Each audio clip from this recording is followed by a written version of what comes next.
Hare Krishna Radhe Radhe. Hare Krishna Radhe Radhe. My devotees and my friends, मुश्किल नहीं है कुछ अगर ठान लीजिए, बस एक बार दिल का कहा मान लीजिए। It is not difficult if you decide to do something once you accept the heart.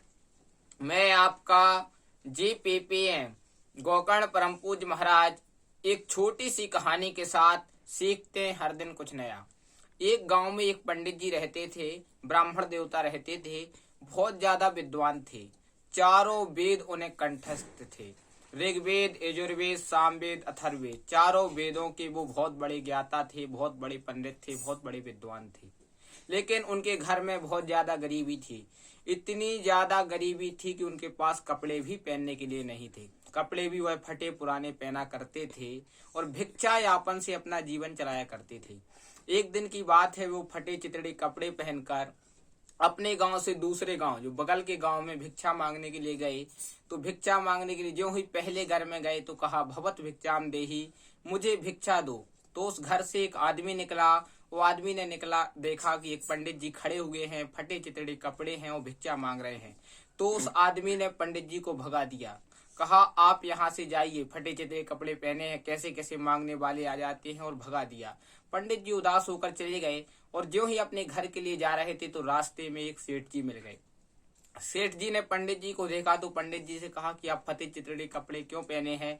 पंडित जी ने कहा, हमारे यहाँ बहुत ज्यादा गरीबी है, इसलिए हमें ऐसे कपड़े पहने हैं। सेठ जी ने तुरंत उन्हें से पंडित जी को नए कपड़े दिलवा दिए और नए कपड़े लेवाए और कुछ पैसे दिए, खाने के लिए भोजन दिया। पंडित जी अपने घर में चले गए। पंडित जी पुनः दूसरे दिन अच्छे नए कपड़े पहनकर उस दूसरे गांव में, उसी गांव में पुनः भिक्षा के लिए गए। और पुनः भिक्षा के लिए गए तो उसी घर में पहले घर से भिक्षा मांगना प्रारंभ किया। भवत भिक्षाम देही। तो पहले घर से वो एक आदमी निकला, जो उस पहले दिन निकला था वही आदमी निकला और उसने देखा कि पंडित जी खड़े हुए हैं, नए कपड़े पहने हुए हैं, बहुत सुंदर देखने में लग रहे हैं। तुरंत वो अंदर ले गया, पंडित जी के पांव धोए। पांव धोने के बाद उसने कहा, सुंदर भोजन बनाओ। पंडित जी के लिए भोजन बनाया गया। 56 भोजन पंडित जी के लिए बनाए गए, पंडित जी के सामने रखे गए। पंडित जी ने मंत्र पढ़ा और मंत्र पढ़कर पंडित जी एक एक भोजन का पदार्थ उठाते और कपड़ों में डालते जाते। दूसरा उठाते फिर कपड़ों में डालते, तीसरा उठाते फिर कपड़ों में डालते। सारे भोजन के पदार्थ कपड़ों में डालने लगे। तो यह देखकर सामने खड़े व्यक्ति ने, उस व्यक्ति ने पूछा, महाराज आप यह कपड़े पे क्यों भोजन डाल रहे हैं। तो उस व्यक्ति ने कहा कि कल जब मैं भिक्षा मांगने के लिए आया था, फटे चितड़े कपड़े पहने हुए था, तो तुमने मुझे भिक्षा भी नहीं दी थी। लेकिन आज मैं नए कपड़े पहने हुए हूँ तो तुम मुझे 56 भोजन करा रहे हो। सारे दोष इन कपड़ों का है। कहने का तात्पर्य यही है, आप व्यक्ति के कपड़ों पर मत जाइए, व्यक्ति के गुण पर जाइए, व्यक्ति की सुंदरता पर मत जाइए, व्यक्ति के गुण पर जाइए। क्योंकि गुण के गाहक सहस नर, बिन गुण लखे न कोई। इसलिए गुणों पर जाइए, गुणों की कीमत करिए।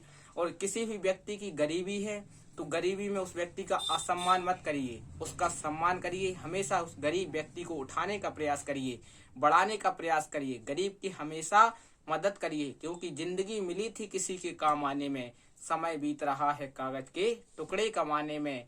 क्या करेंगे इतना रुपया पैसा कमाकर, ना कफन में जेब है ना कब्र में अलवारी। इसी की शुभकामनाओं के साथ मैं गोकर्ण परम पूज्य महाराज GPPM आपसे विदा लेता हूँ। सप्ताह में 7 बार हैं, 8वां बार है आपका परिवार। 8वां बार आपका ठीक रहेगा तो 7वां बार आपके सुखद रहेंगे। जिसने कहा कल, समय गया टल। जिसने कहा परसों, बीत गए वर्षों। जिसने कहा आज, उसने किया राज। प्रेम से बोलो हरे कृष्णा, राधे राधे।